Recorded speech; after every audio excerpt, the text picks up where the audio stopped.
The vanishing of Freya and Sophia. Emma Keyes sat on the floor of her daughter's empty bedroom, her fingers clutching one of Freya's stuffed rabbits. 6 weeks had passed since her twin daughters had vanished without a trace. Every moment without them felt like she was suffocating, drowning in an ocean of grief and desperation. The house was quiet, too quiet.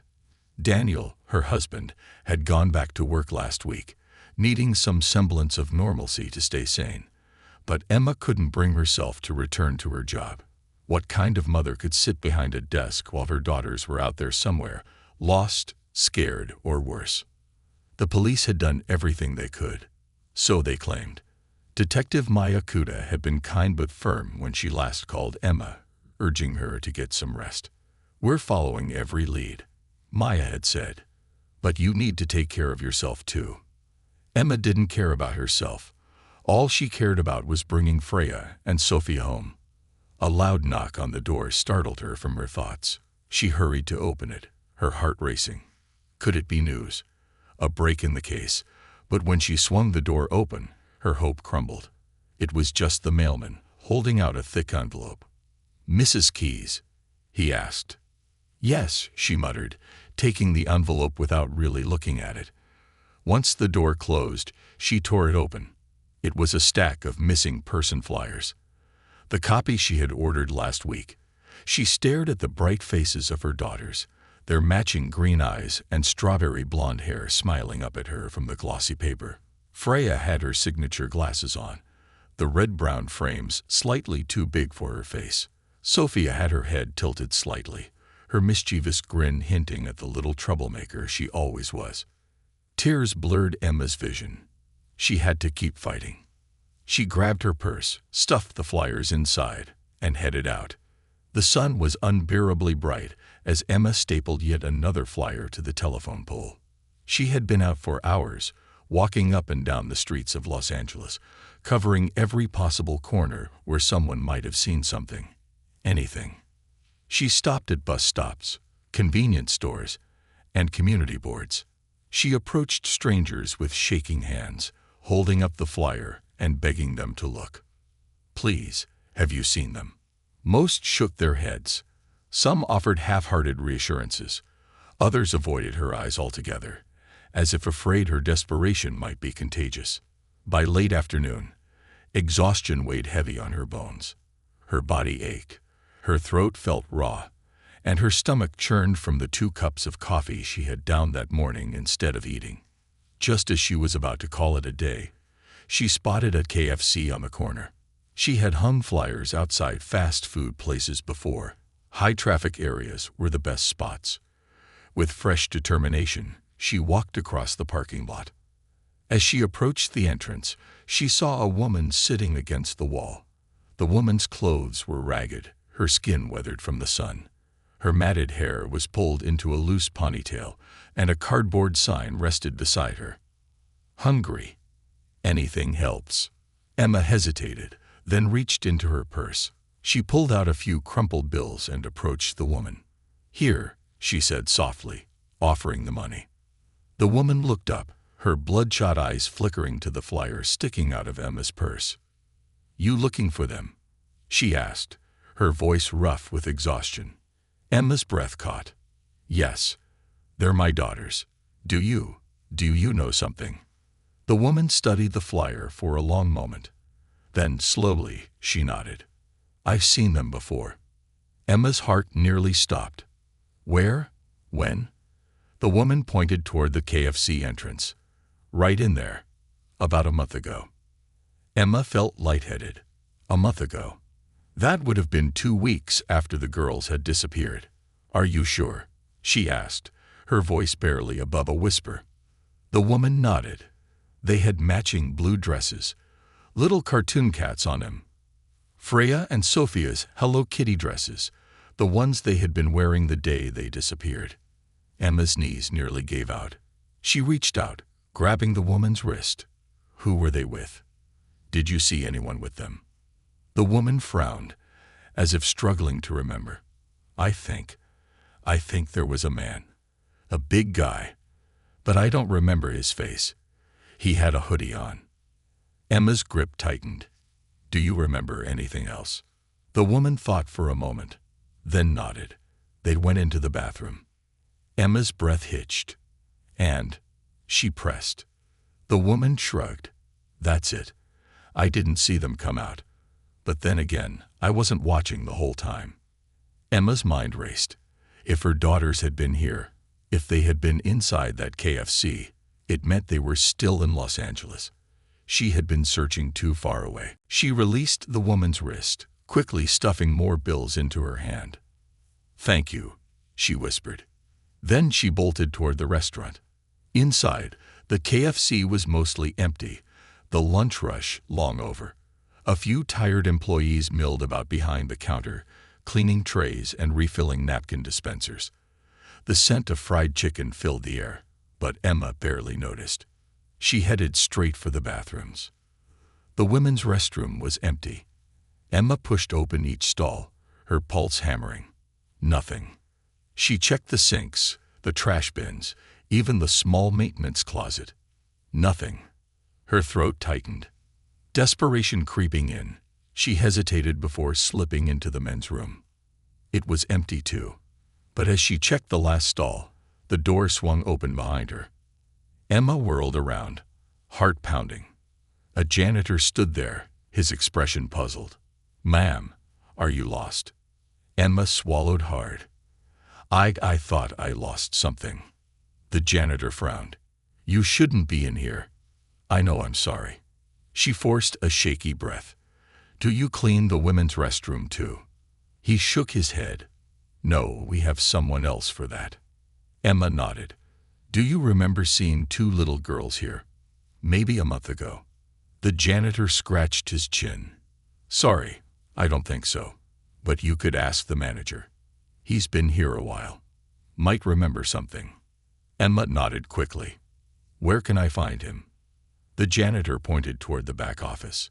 With a racing heart, Emma hurried toward it. She knocked, and a man in his 50s opened the door. His name at it read Kenny Brown. Can I help you? He asked. Emma held up the flyer. Please, I need your help. My daughters went missing 6 weeks ago. A witness says she saw them here a month ago. Can I check your security footage from that day? Kenny frowned, glancing at the flyer. I'm sorry, ma'am, but we can't just let anyone. Emma cut him off.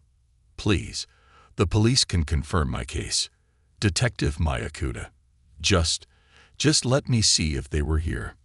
Kenny sighed, rubbing his forehead. Let me call my boss. Emma's fists clenched. If her daughters had really been here, she was about to get the first real lead in weeks. And she wasn't leaving until she got answers. The evidence in the footage.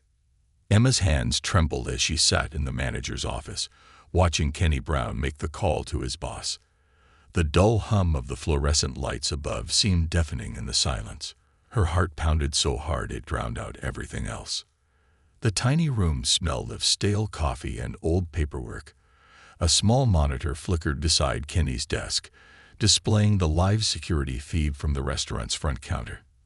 Emma's gaze kept darting to it, wishing she could somehow fast-forward time to the moment she would see her daughters on the screen.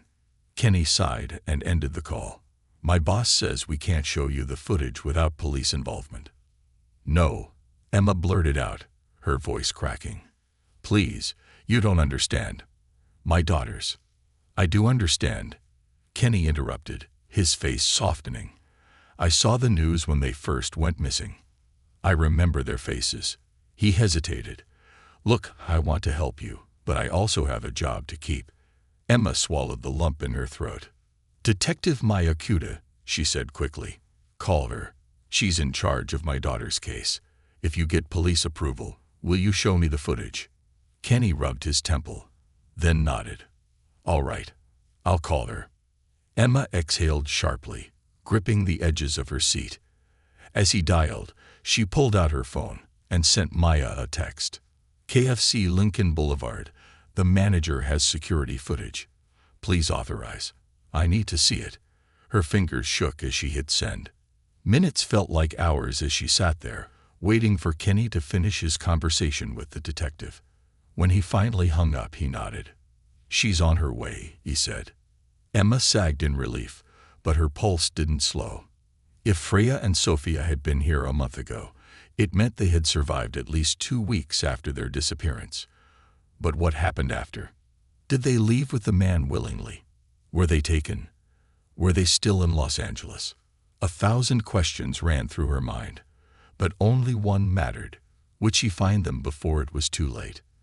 Detective Maya Kuda arrived in less than 20 minutes, her expression set in a no-nonsense scowl.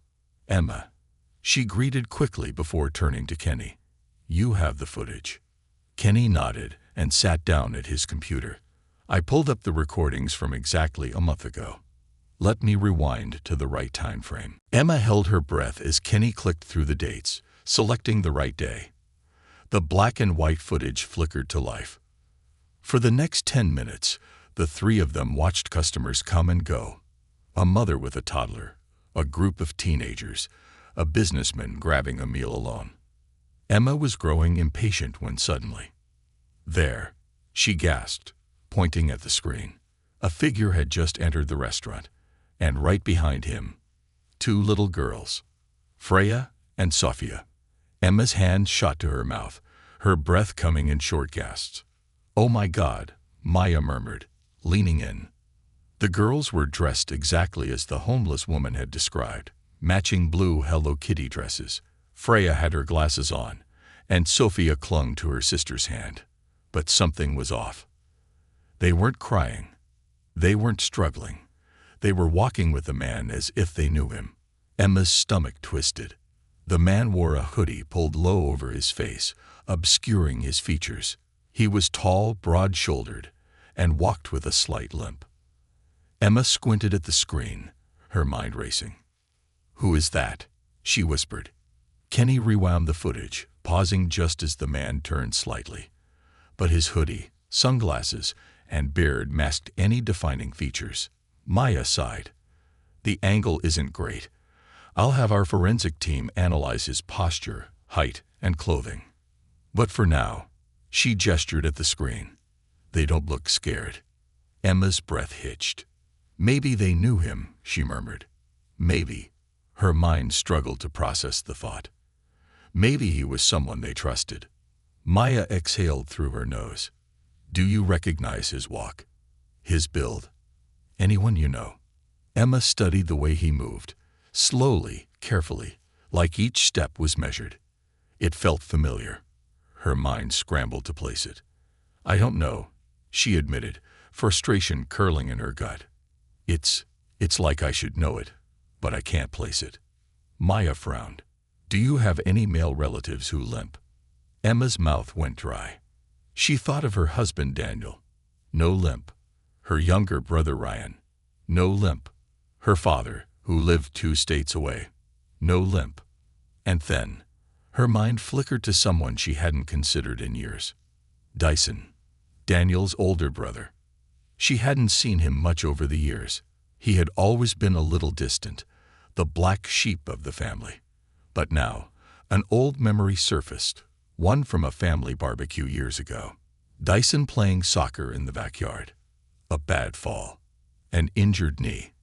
Could it be him? Emma shook her head. No. Dyson loved Freya and Sophia. He had always been affectionate with them at family gatherings, showering them with attention and gifts. But then again, her stomach twisted as another thought crept in. Did he love them too much? Emma inhaled sharply. She was jumping to conclusions. She needed more proof before she brought this up. Maya tapped the screen. "Look, he's taking them to the restroom." They watched as the man led the girls toward the hallway leading to the bathrooms. And then, they disappeared from sight. Maya fast-forwarded the footage. The girls never came back out. But the man did. Emma's heart plummeted as she watched him exit the bathroom alone. He walked straight for the back exit, glancing around briefly before disappearing outside. "No," Emma whispered, shaking her head violently. No. Where had her daughters gone? "Did you check the men's restroom?" Maya asked. "Yes," Emma rasped. "They weren't there." Kenny rewound the footage and slowed it down. Something else caught their attention. A second man, wearing a dark baseball cap and a black jacket, approached the back exit just minutes after the first man left. He lingered near the hallway for a moment. Then he left the building through the same back door. 2 men. Emma's blood ran cold. "What does this mean?" she asked, her voice shaking. Maya's jaw tightened. "It means we're looking at something premeditated, coordinated." A chill slithered down Emma's spine. If it was planned, it wasn't just a kidnapping. It was a trafficking operation. Emma's knees nearly buckled. Maya placed a firm hand on her shoulder. "Emma, we need to get this footage to the department immediately." She turned to Kenny. "Burn a copy onto a USB drive. We'll take it with us." Kenny nodded and got to work. Emma barely heard them. Her world was spinning. Freya and Sofia weren't just missing. They had been taken by people who knew what they were doing. Her hands curled into fists. She wasn't going to let them win. Whoever took her daughters was about to regret it. The Trail of Shadows. Emma sat in the passenger seat of Detective Maya Kuta's car, her fingers wrapped tightly around the USB drive containing the security footage. The images of her daughters walking into that KFC, hand in hand, haunted her. They had been right there, alive, seemingly unharmed, following a man they trusted. But what chilled Emma to the bone was what came next. He had left the restaurant alone. Her daughters had never been seen exiting. She squeezed the USB drive so hard it left an imprint in her palm. Maya glanced at her. "Emma, you're holding your breath."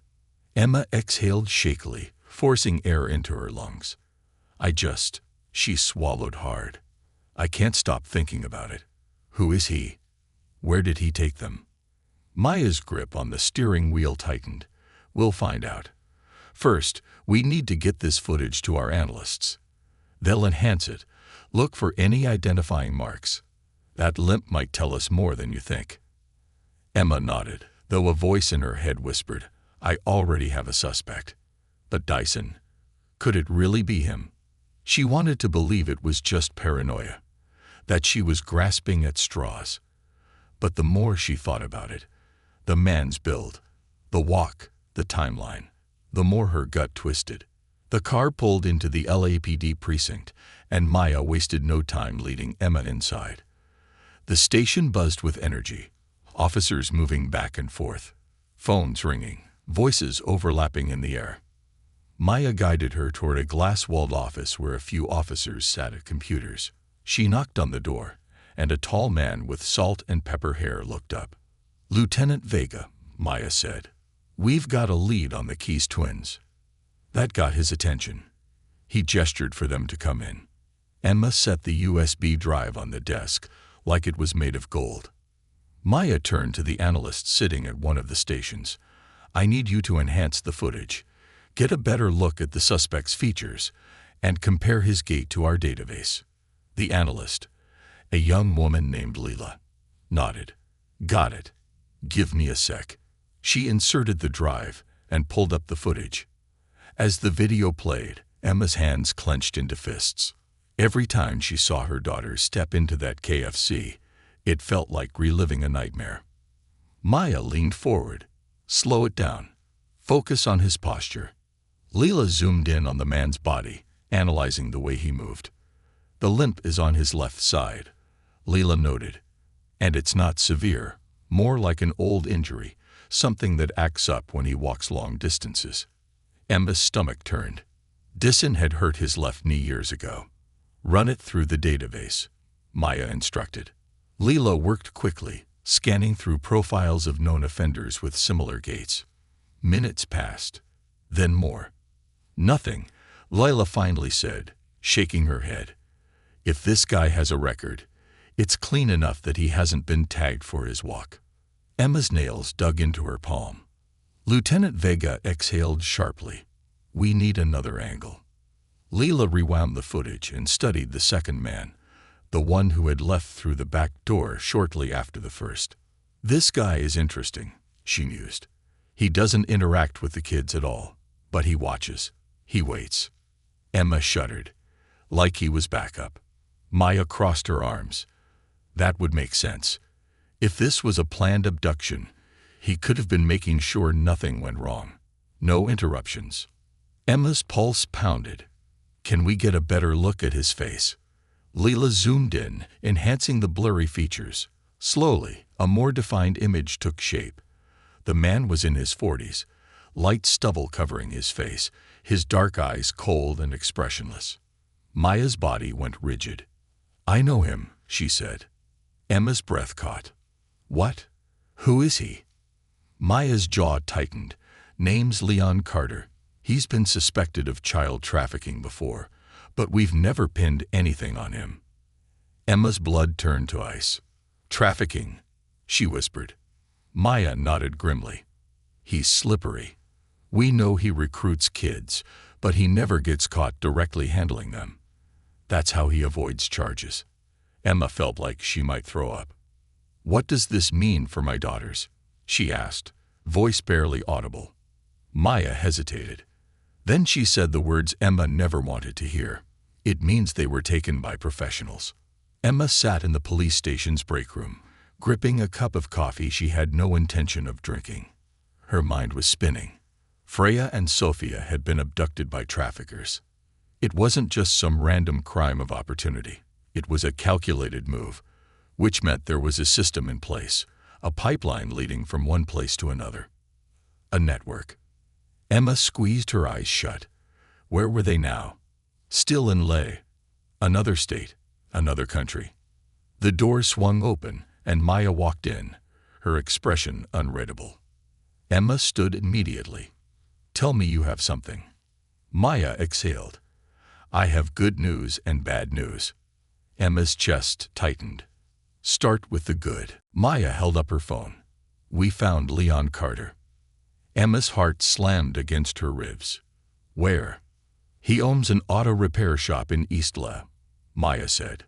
A place we've suspected as a front for trafficking before, but we never had enough evidence to raid it. Emma's pulse skyrocketed. Then go. Raid it now. Maya held up a hand. Which brings me to the bad news. We don't have probable cause. The footage shows him leaving a restaurant. That's not enough for a warrant. Emma's nails dug into her palm. So what? We just wait. Maya hesitated. Then she lowered her voice. Not exactly. Emma stilled.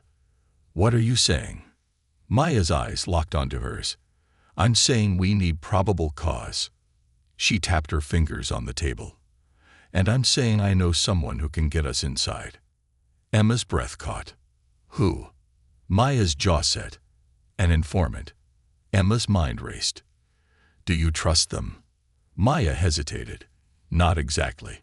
But they want a deal with the DA's office. And this could get them one. Emma's heart pounded. This was it. A real chance. What do we do? She asked. Maya looked at her for a long moment. Then she said, You and I are going to meet him. Right now. Emma inhaled sharply. Her daughters' lives depended on whatever happened next. Into the underworld. The drive to East Los Angeles felt longer than it was. The city, usually a blur of neon signs and endless traffic, felt distorted, like Emma was slipping into another world. Maya drove fast but steady, weaving through the late evening congestion with the focus of someone who had done this 100 times before. Emma, however, could barely sit still. Her knee bounced against the floor, and her hands clenched into fists. She was about to meet an informant, a criminal, someone who might have knowledge about the underground world that had swallowed her daughters whole. Her stomach churned. Maya glanced at her. Breathe. Emma inhaled sharply. I can't. Not until my girls are safe. Maya didn't argue. The informant meeting was set at a rundown boxing gym, tucked between a liquor store and an abandoned laundromat. The building was peeling, its neon, open sign barely flickering in the dim alley. Maya parked across the street, cutting the engine. This guy's name is Rico Diaz, she said. He's a former runner for the Marquez cartel, used to move people across the border before he got locked up. Now he trades information to stay out of prison.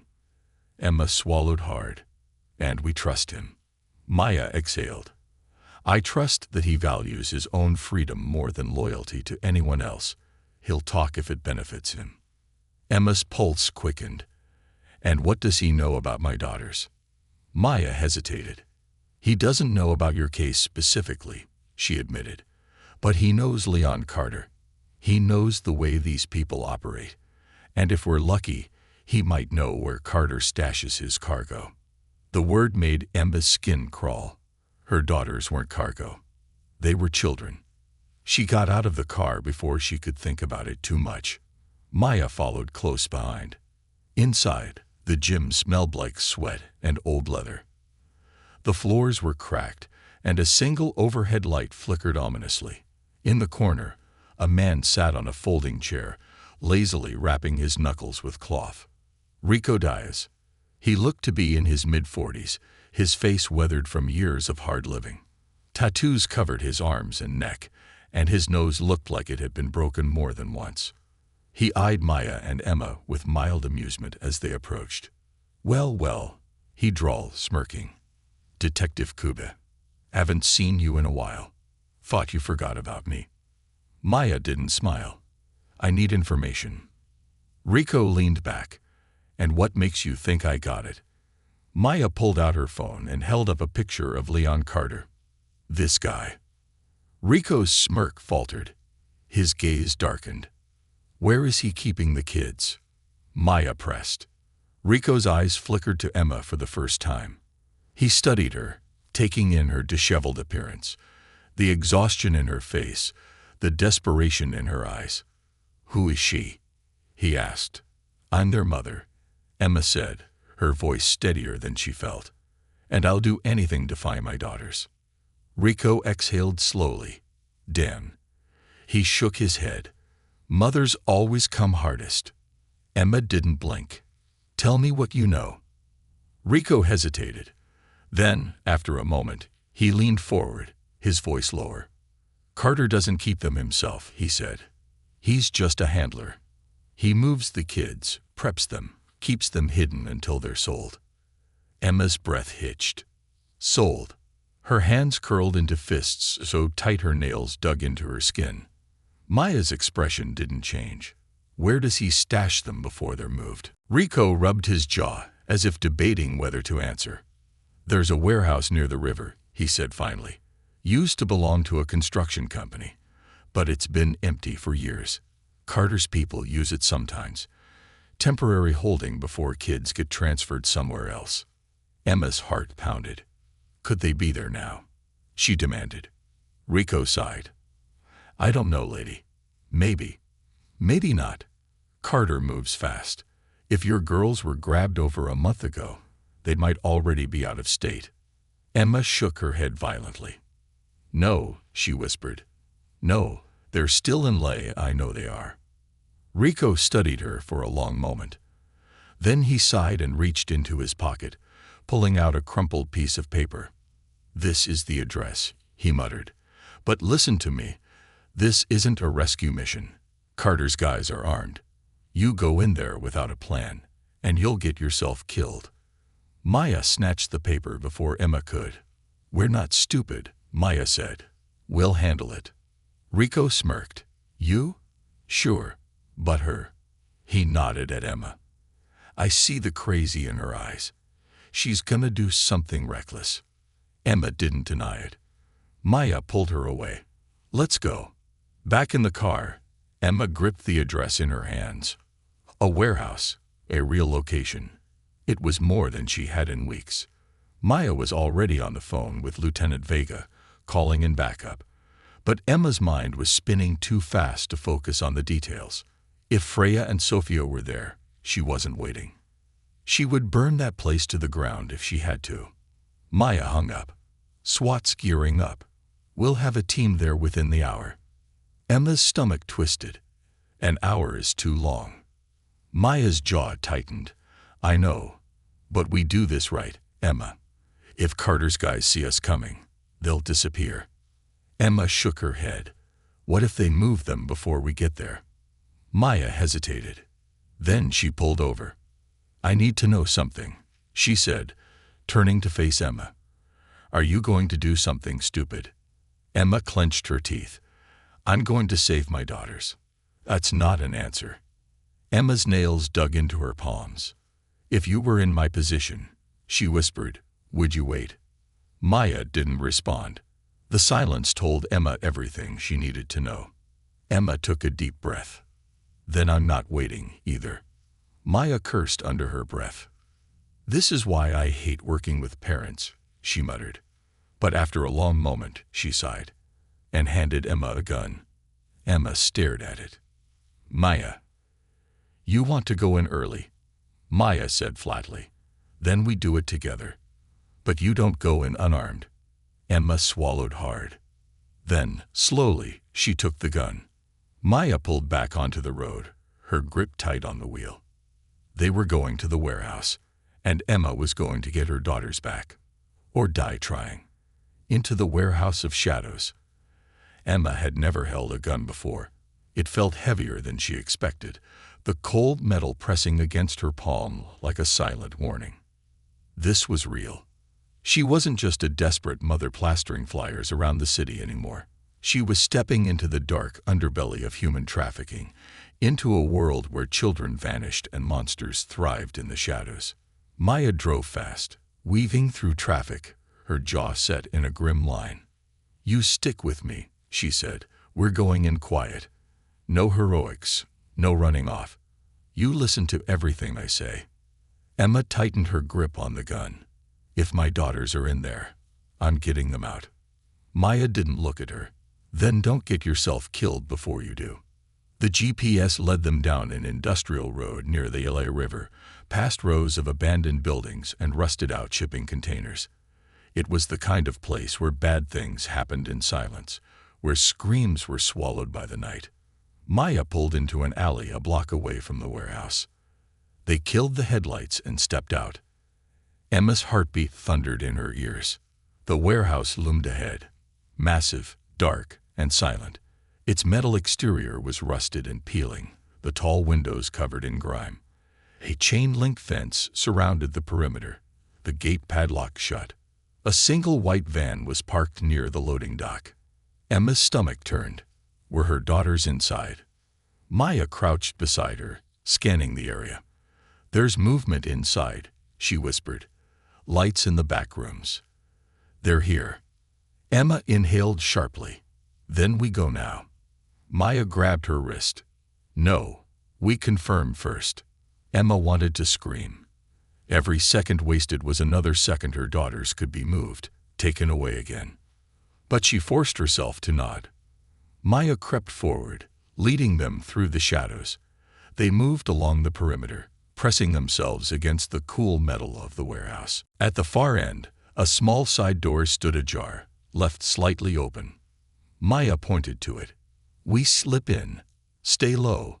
Don't make a sound." Emma's pulse roared in her ears, but she swallowed her fear. They stepped inside. The warehouse smelled of oil, mildew, and something rotten. Stacks of wooden crates lined the walls, most of them marked with shipping codes. A few contained old construction equipment, but others. Emma's stomach turned as she spotted child-sized clothes tossed haphazardly near the crates. She felt sick. Maya grabbed her arm, pulling her behind a metal shelving unit just as voices echoed from deeper inside. Emma held her breath. Two men walked into view, passing just a few feet in front of them. One of them was Leon Carter, the man from the KFC footage. His dark eyes were cold, his stance relaxed but authoritative. The second man was taller, bald, and heavily tattooed, his arms covered in inked images of snakes and skulls. "Shipments delayed," Carter muttered. "Buyers are getting impatient." The bald man grunted. "Not my problem." "You got them ready." Emma's breath caught. "Them?"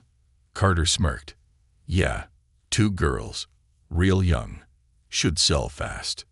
Emma's vision blurred. Freya and Sofia. Her fingers tightened around the gun. She wanted to pull the trigger, wanted to end Carter right there and then. Maya grabbed her wrist, squeezing hard. "Not yet." Carter and the bald man kept walking, disappearing down a dimly lit hallway. As soon as they were gone, Maya turned to Emma, her voice barely a whisper. "We move now." Emma nodded, trying to steady her breathing. They crept forward, past crates and rusted machinery, following the path Carter had taken. The hallway led to a heavy metal door, slightly ajar. From inside, Emma could hear the faintest sound of crying. Her heart nearly stopped. She knew those cries. Freya, Sophia. Emma surged forward. Maya hissed, grabbing her. "Wait." Too late. Emma shoved the door open. Inside, the room was dimly lit by a single overhead bulb. And in the corner, huddled together on a dirty mattress, were Freya and Sophia. Emma gasped, her vision going blurry with tears. "Mommy." Freya's voice was small, weak. Emma rushed forward, dropping to her knees and gathering them into her arms. "Oh, my babies." She choked back a sob. "I've got you. I've got you." Sophia clung to her, trembling. "We were so scared." "I know, sweetheart. I know." Maya stayed by the door, gun raised. "We need to move. Now." Emma wiped her tears and pulled back. "Can you walk?" Freya nodded, though she looked weak. Then, a click echoed behind them. Emma turned, her blood turning to ice. Leon Carter stood in the doorway, gun pointed directly at her head. Maya reacted fast. The fallout of shadows. The flashing red and blue lights of police cruisers painted the night in shifting colors. The warehouse, once a den of unspeakable horrors, was now swarming with SWAT officers, detectives, and crime scene investigators. Emma sat on the curb outside, clutching Freya and Sophia in her arms, unwilling to let them go even for a second. Her daughters were safe. She kept repeating it in her mind, but it still didn't feel real. Sophia whimpered against her chest, her tiny fingers digging into Emma's jacket. Freya, her face streaked with dirt and dried tears, stared blankly at the flashing lights, silent and unmoving. Detective Maya Kuda stood nearby, speaking in low tones with Lieutenant Vega. Her usually composed demeanor was shaken, her hair slightly disheveled from the chaos inside the warehouse. Emma caught snippets of their conversation. "Multiple confirmed victims. We found evidence of at least a dozen more being trafficked. Leon Carter's dead, but we need to figure out who was pulling his strings." They weren't just moving kids. They were preparing them for auction. Emma's breath hitched. Auction. The word sent a fresh wave of horror through her. If she had waited just one more day, if she had trusted the process, if she had let the police move at their usual pace, her daughters might have been sold to the highest bidder. Gone forever. A sickening rage bubbled in her chest. Her fingers trembled as she stroked Sophia's back, whispering soft reassurances. "You're safe now. I have you. Mommy has you." But deep down, she knew this wasn't over. Because Leon Carter wasn't the mastermind. And if this was an organized operation, then someone else was still out there. Watching. Waiting. The hospital. Emma's grip on her daughters never loosened, even as paramedics urged her into the back of an ambulance. Maya climbed in beside her, sitting stiffly as the vehicle rumbled forward, sirens wailing in the night. Freya and Sophia clung to Emma, their small bodies trembling. The paramedic, a middle-aged woman with gentle eyes, spoke softly as she worked. "They're dehydrated," she murmured. "A little malnourished, but no visible injuries. We'll need to do a full medical exam." Emma barely heard her. Sophia hadn't spoken since they left the warehouse. Freya had only whispered one thing. "He told us we weren't going home." The words haunted Emma. "Who?" she asked softly. "Who told you that?" Freya wouldn't answer. Maya leaned forward. "Emma, I know this is a lot, but we need to get statements from them soon. Any details they can give us, names, places, anything, could help us track the others involved." Emma tensed. "Not now." "Emma." "I said not now," she snapped. Maya sighed, rubbing her temples. Fine. But soon. Emma stared down at her daughters, her heart aching. Soon. Just not yet. At the hospital, doctors ran tests while Emma stood by helplessly. Blood work, CT scans, psychological evaluations. Each procedure a brutal reminder of what her daughters had endured. Daniel arrived within an hour, his face pale, his hands shaking. The moment he saw Freya and Sophia, his knees buckled. Emma caught him. "They're here," she whispered. "They're safe." Daniel pressed his forehead against hers, his breath shaky. I thought I'd lost them forever." Emma closed her eyes, exhaustion crashing into her like a tidal wave. So did I. They held each other for what felt like an eternity, while their daughters clung to them, too afraid to let go. The truth comes out. Hours later, Maya returned. Her expression was grim. "We have a problem," she said. Emma stiffened. "What now?" Maya handed her a folder. Inside was a photo of Dyson. Emma's stomach dropped. Maya exhaled. Leon Carter's men weren't working alone. Someone funded this operation. Someone close to you. Emma's hands clenched around the folder. No, that's not possible. But then she remembered. Dyson's limp. Dyson's sudden interest in spending more time with the twins. Dyson's nervous expression at the last family dinner. And then the worst memory hit her like a train. The night before the girls vanished, Dyson had been at their house. He had played with Freya and Sophia, offered to take them for ice cream. Emma's breath caught in her throat. Had it started then? Had he been planning it for months? "Where is he?" Emma rasped. Maya's expression hardened. "Gone." Emma's heart stopped. "What?" Maya exhaled. "We raided his house. He disappeared. 2 days ago." Emma's body went cold. Dyson knew the operation was compromised. He knew his time was up, and now he was running. A call from nowhere. It was 3 a.m. when Emma's phone rang. She was lying in the hospital bed beside her daughters, her arm draped protectively over them. She almost ignored it. But when she saw the caller ID, she froze. Unknown number. A chill ran down her spine. Slowly, she answered. Silence. Then, Emma.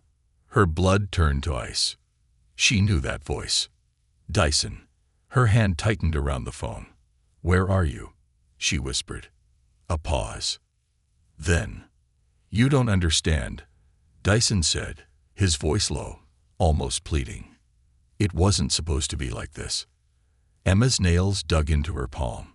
"You took my daughters." "No, Emma, you don't get it." His voice shook. "I was supposed to take them somewhere safe. But Carter, he had other plans." Emma's stomach churned. "Safe? You call trafficking them safe?" "No, I was getting them away from all this." Dyson snapped. "Carter was going to sell them." Emma gritted her teeth. "And you let him." Dyson fell silent. Then he whispered something that made Emma's heart stop. "You have no idea who you just pissed off." Emma's blood ran cold. "This isn't over," Dyson said. "You think Carter was the worst of them." A long pause. Then, "They're still watching you." The line went dead. Emma sat frozen, the phone still clutched in her hands. Her daughters were safe, but the nightmare was far from over. Because someone else was out there. And they weren't finished with her family yet. The hunter and the hunted. 3:05 a.m. The hospital room. Emma sat on the edge of the hospital bed, her knuckles white around her phone. Dyson's words echoed in her head. "You have no idea who you just pissed off. They're still watching you." Her daughters were safe, sleeping in the bed beside her, their tiny bodies curled up under the stiff hospital sheets. But for the first time since she found them, an even greater fear settled into Emma's bones. This wasn't over. This was just beginning. She felt Maya's presence before she even turned. The detective had entered the room silently, probably reading the tension in Emma's body. Maya folded her arms. "You got a call." Emma exhaled sharply, holding out the phone. It was him. Maya stiffened. "Dyson." Emma nodded. "He's running. But he's scared. And he said something fat." She swallowed hard. "He said Carter was just the beginning. That they're still watching us." Maya's expression darkened. Emma's breath hitched. "Maya, what if this is bigger than we thought?" The detective didn't answer immediately. Instead, she pulled out her own phone and typed something quickly. Then she looked Emma in the eye. "I don't think he's lying." Emma's pulse pounded. "What?" Maya sighed, rubbing a hand down her face. "We've been going through Carter's financials since the raid. His operation was too well funded for a low-level trafficker. Someone was paying him. A lot." Emma's stomach turned. "Who?" Maya hesitated. "We're still tracing the money. But..." She took a deep breath. "It's not just traffickers. There's a network. And some of the names connected to Carter." She lowered her voice. "They aren't just criminals. Some of them are high up. Judges, businessmen, law enforcement." Emma's blood ran cold. This wasn't just some underground crime ring. This was a system, a machine. And Emma had just thrown herself into the gears. 4:00 a.m. The escape. Maya moved fast after that. She placed 2 officers outside Emma's hospital room, increased security of the hospital, and made a call to someone Emma didn't recognize. "We need to move you," Maya said. "Now." Emma's heart pounded. "What?" Maya's voice was sharp. "Dyson knows where you are, and if Dyson knows, so do they." Emma glanced at her sleeping daughters. The thought of someone coming for them again sent ice through her veins. "Where are we going?" she asked. Maya didn't answer. Because suddenly, the hospital lights flickered. Emma's breath caught. The hallway went dark. Then, gunshots. Emma's heart slammed against her ribs. Maya moved instantly, yanking her gun from its holster. "Stay down," she ordered. Emma grabbed her daughters, pressing them against the floor as screams erupted in the hospital. More gunshots, boots pounding against the tiled floors. "They're here," Emma whispered. They had come for her family. Maya grabbed the radio on her vest. "Officer down. We have a breach at the hospital. Hostiles. In the West Wing." Static. Then a garbled voice. "Shut down. Comms. Back up." Maya cursed. "They're jamming our signal." Emma's mind raced. This wasn't just a hit. This was a coordinated attack. A cleanup job. They weren't just here to kill. They were here to erase evidence, including her daughters. Maya pulled Emma up. "We're not waiting. We get out now." Emma clutched Freya and Sophia as Maya led them toward the emergency stairwell. But as soon as Maya pushed open the door, gunfire ripped through the walls. They were waiting. Maya shoved Emma back, shielding them with her body as she fired at the gunmen. Emma's pulse roared in her ears. They were trapped. She had just gotten her daughters back. And now she was going to lose them all over again. No. No. No. She wouldn't let that happen. Emma grabbed the nearest object, a metal IV pole, and swung it at the emergency fire alarm. A deafening siren blared through the hospital. The gunfire stopped. Chaos exploded. Patients screamed. Doctors and nurses ran. Security guards rushed in. For one crucial moment, the attackers were distracted. Maya grabbed Emma's arm. "Run." And they did. Through the chaos, through the screaming halls, through the darkened hospital corridors. They burst through the rear exit, stumbling into the cold air. Maya yanked out her car keys. "Get in." Emma threw the girls into the back seat and jumped in after them. Maya slammed the gas, and the hospital disappeared behind them. 4:45 a.m. The safe house. Maya drove fast, taking sharp turns, cutting through side streets, making sure they weren't being followed. Finally, She pulled up to a rundown motel on the outskirts of the city. She killed the engine. Emma looked around. This is your plan? A motel? Maya glanced at her in the rearview mirror. This isn't a motel. It's a safe house. Emma blinked. A man stepped out of one of the rooms, dressed in black tactical gear. He had a shaved head and a jagged scar across his cheek. Freya whimpered, clinging to Emma. "Who is he?" Emma whispered. Maya exhaled. "Someone I trust." The man opened the car door. His eyes were sharp, assessing. He nodded once. "You're safe here." Maya turned to Emma. "Get inside. I need to make a call." Emma hesitated. But then Freya tugged on her sleeve. "Mommy." Emma's heart ached. She had no choice. She picked up Sophia, took Freya's hand, and followed the scared man inside. 5:15 a.m. The truth in the dark. Inside the safe house, the air was thick with silence. The walls were bare. The furniture was minimal. This wasn't a home. It was a bunker. The scared man, whose name was Cole, handed Emma a warm blanket. "The kids can sleep in the back room." Emma nodded, guiding her daughters to a small cot. Sophia fell asleep instantly. But Freya? Freya sat staring at the wall, her small hands trembling. Emma crouched beside her. "Baby, what's wrong?" Freya hesitated. Then, she looked Emma in the eye and whispered, "He wasn't alone." Emma's breath caught. "Who?" she asked, barely breathing. Freya's lip trembled. "The man at KFC," she said. "He wasn't alone. He told us." Emma waited. Freya swallowed hard. "He told us his boss is still coming for us." Emma's stomach dropped. Her entire body went cold. This wasn't over. This had never been over. The man they killed, the trafficker they stopped, he was just a foot soldier. And now, the real monster was coming. For her family, for everything. And Emma knew one thing for sure. She wasn't running anymore. She was going to hunt him down first.